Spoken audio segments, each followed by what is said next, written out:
It's tricky when you've never had this experience before. You don't know what to look for. It's kind of like going to the store. And one of my clients used a great example is being a first time mom. She was trying to buy strollers and there's all these different features. There's all these different price points. She's like, what the heck am I going to do? It took her a whole month to decide the one that's going to be the good fit for her.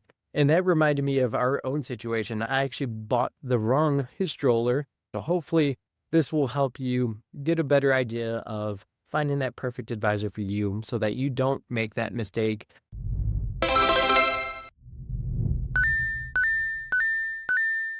This is Techie Personal Finance Bootcamp, where I help tech professionals take their financial confidence to the next level. I'm your host, Lucas Casarez, certified financial planner and founder of Level Up Financial Planning. I help folks in their early and mid careers actually get clarity on what all the stuff means: your RSUs, the stock options, employee stock purchase plan, 401ks, backdoor RAS, all these crazy things that you might have heard about, but aren't totally confident on how to tackle these things. Disclaimer alert. This information's for education, so don't just go use it. First consult with your financial advisor, because that's way more legit. That's it. That was Orlando Gomez, and you can catch him in season 3, episode 4 on how he broke into tech by writing a jingle. Thank you for joining Techie Personal Finance Bootcamp. I'm excited today to be covering a topic that I think is super important if you are looking for the perfect financial advisor for you. And it's going to be different depending on what types of things that you need help with. There might be the one single question that you have, and that's all you need. And there might be a quick, easy solution for you, a lower cost option. But for a lot of folks, they need a lot. They need tax planning, they need some estate planning, they need to see the whole picture and not just the investments. They don't need to be sold an insurance policy. And so today I'm going to be covering 6 questions that you just have to ask to find the right financial advisor for you. If you're interviewing financial advisors right now, this is the episode you do not want to miss. Financial advisors can be like anything else you spend money on. There's a lot of variety, a lot of different features, and some of them apply to you, and some of them you might not know are good fits for you. There's going to be some things that you care about as far as futures. There might be things that you didn't even know a financial advisor can help you with. I know that's something I run into clients with a lot of times. They come for this one thing that's bugging them. And then once we get talking, like, oh, you can help there too. Oh, you can help with taxes as well. And so that's something where hopefully this opens up your eyes to what's possible and get a good understanding of how those features might apply to you and add value to your life. So when you're searching for anything that's brand new, most folks haven't worked with a financial planner, or if they have, they're kind of left wishing that there was more value there for them. And it's tricky when you've never had this experience before. You don't know what to look for. It's kind of like going to the store. And one of my clients used a great example is being a first time mom. She was trying to buy strollers and there's all these different features. There's all these different price points. She's like, what the heck am I going to do? It took her a whole month to decide the one that's going to be the good fit for her. And that reminded me of our own situation. I spent a lot of time researching these things and I actually bought the wrong stroller, and we like going for walks and jogging and running and all those things. And I quickly realized, like, you know what? I actually needed a jogging stroller all along. And it's just going to be more stable for the types of environments that we like to get out into.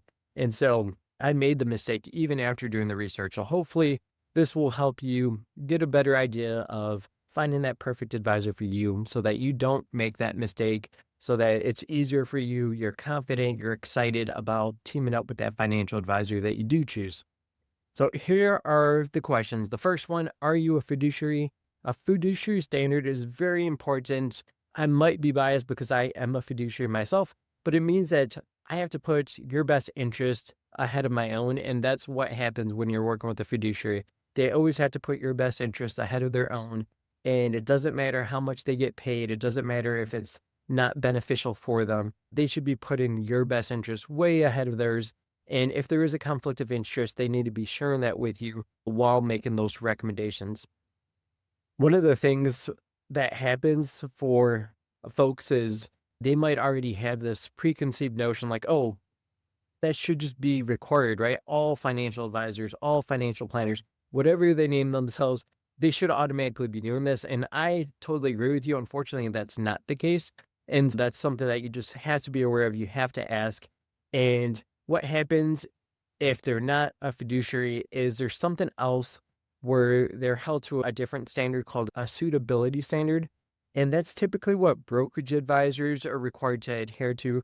Those are typically the Fidelities, the Vanguards, the Edward Jones. And what that means is their recommendations, they still have to be good for you, but they don't have to be the best for you. They just have to make sense. They have to be reasonable solutions to some of the problems that you have. And there's a great financial advisor resource named Michael Kitces, and his example and his comparison of the fiduciary standard versus the suitability standard is that if you were to go to the store and work with someone that's helping you purchase an outfit, someone that's a fiduciary has to make sure that outfit looks perfect on you. It looks amazing. It's the best fit, everything. The suitability standard, though, means that you go and work with someone and they're just finding something that's roughly in your size. It's going to fit you generally well. And they might be getting paid more to put you in this direction and give you something that's not the best looking on you, unfortunately. And so that's one way to kind of wrap your brain around how those things might work. To make things even more confusing, so there's things called hybrid advisors, and they're not necessarily bad, but it does make it a lot more confusing when you're working with these folks because sometimes they're fiduciary, sometimes they're just held to the suitability standard, and that means that they could do things that are not in your best interest. And it's not easy to know when they're taking that hat off, putting on the other one. They do have to disclose that to you, but I know for a fact, just from folks I've worked with and other advisors I've talked to, like it's not something that's very transparent when they're switching those roles and when they might be selling you something and you don't even realize it. Question number 2, what types of clients do you specialize in? And general financial planners can handle a lot of common financial questions, which is great, especially if they have the designation like the CFP, which stands for Certified Financial Planner. That means they're a Certified Financial Planner Professional, and it's considered the gold standard for comprehensive financial planning. If you have unique circumstances, you may benefit from an advisor that just serves folks that are similar to you. For example, I serve folks in tech, so I'm well aware of their stock options. I'm well aware of some of the tech layoffs, the severance packages, all the tax planning and futures that these tech companies offer. And so that's typically why a lot of clients reach out to me. They're like, hey, you've helped my friend, or I saw your content about stock options or tax planning, and I just think that you'd be a good fit. And there's other specializations out there. So if you're listening to this and you're a teacher, there's some financial advisors that specialize in teachers. There's some financial advisors that specialize in medical professionals like doctors or nurses. And there's even other characteristics. So it doesn't even have to be profession. It could be widowers, folks that are intentionally childless. There's different financial planners specific for those as well. And so if you have a unique situation, it might help to identify an advisor that specializes in serving you. If they're more general, they might not be able to help you in quite the same ways or add the same type of value or see around the corners for some of the things that you might be running into. I think that's one of the things a lot of my tech clients appreciate is they're usually early mid-career, and I'm already looking few years down the line because I've seen what happens for other folks that I've worked with when it comes to IPOs and startups and different things. And so we can start to plan multiple years ahead for some of these things that they don't even know could be on the horizon for them. So it's important to know if those advisors are going to be specialized, be able to handle all the things that you throw at them. Well, financial advisors also might specialize in business owners. And so that's something that's becoming more and more of a hot topic as layoffs are occurring. There's a lot of my clients are starting to explore the business opportunity, and I can help them up to a point. But at some point, I might be like, yep, you need another financial planner that specializes in building a big business, a big corporation, if that's something that they're looking to build there. Question number 3 is, what areas of financial planning do you provide value? And it's super common. Most of the time, people have a perception that financial planners only help rich people. They only help people with their investments, and picking investments is the most value a financial planner can provide. And there's a good reason for that. That's because most financial advisors only help with investments. They don't help with the debt management. They don't help with student loans. They don't help with tax planning. A lot of times they'll say, hey, you got to talk to the tax person in order to kind of implement those types of things. And that's helpful and important for you to know, like, what are those limitations? Where can you be asking for questions as different things pop up in the future? And luckily, there is a growing number of financial advisors that are serving more than just that investment part of financial planning and becoming more comprehensive. And so make sure you ask those questions, make sure you understand, because those things might have value to you. And if you just get yourself locked in with one that has investments, a lot of times I'll have clients that come from advisors and they have them doing the investment piece, and then they come to me because I'm doing all the other stuff. And then eventually what happens is they're like, you know what? You're helping me in so many other areas and you do investments. Please take this all on. And before they make that full transition, they're paying two different financial planners and there's some overlap there. So if you get out ahead of it and you kind of know what you're looking for, knowing where you need to get the most value out of things, you can not double pay for a few months or a couple of years before you end up devoting it all to one financial planner relationship. So one interesting thing is in the financial planning world, especially where folks are doing more comprehensive financial planning, there's actually a hierarchy of advisor value that shows that investments is on the lower end of the value chain. Not to say that advisors can't add a ton of value there, especially if it's something that you want to offload, something that's stressful and you need that solution and someone that you can trust to monitor that for you. But for a lot of folks, the base of this pyramid basically is what it is where most value can be provided is encouraging consistent and increased savings. And I can say like that's definitely working with early and mid-career professionals. We changed their trajectory by catching things earlier, starting to save more and more every time we're having these discussions, encouraging investments, building out financial plan, being comprehensive, and having that clarity adds a ton of value for clients. Managing expectations and behavior is a huge one too. So a lot of times we'll get a little wild on our finances, and just having that regular recurring person that you can speak with to make sure that they're steering the ship and making sure that we're not making bad behavior decisions by just being informed, being clear about, hey, this is what happens if you keep making these decisions versus staying on the path that you would like to stay on. Then it gets into the investment pieces with an asset allocation, management fees, portfolio rebalancing, and then individual stock selection. And so if you're watching the video, I'll have this up that you're seeing that there. If not, check out the show notes. You'll see it shared online. You can get a visual breakdown of the hierarchy of advisor value. Question number 4 is, what is the cost structure?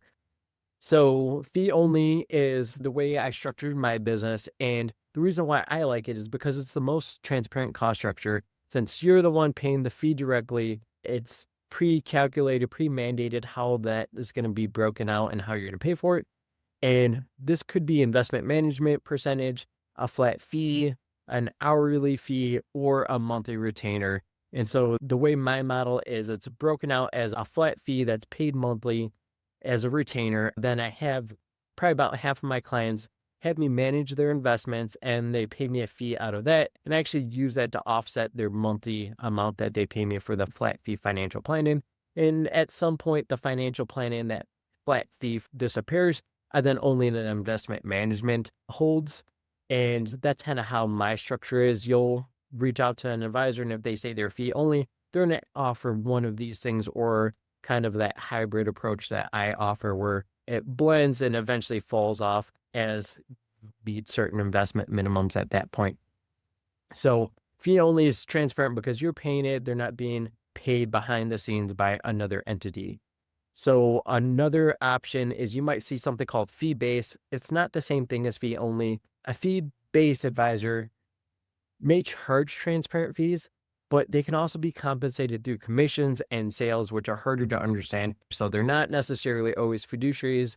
Sometimes it's the suitability standard. And that's because they put on their sales hat and they sell things, and they might be paid commissions that are not very transparent. It's not easy to understand where that comes from.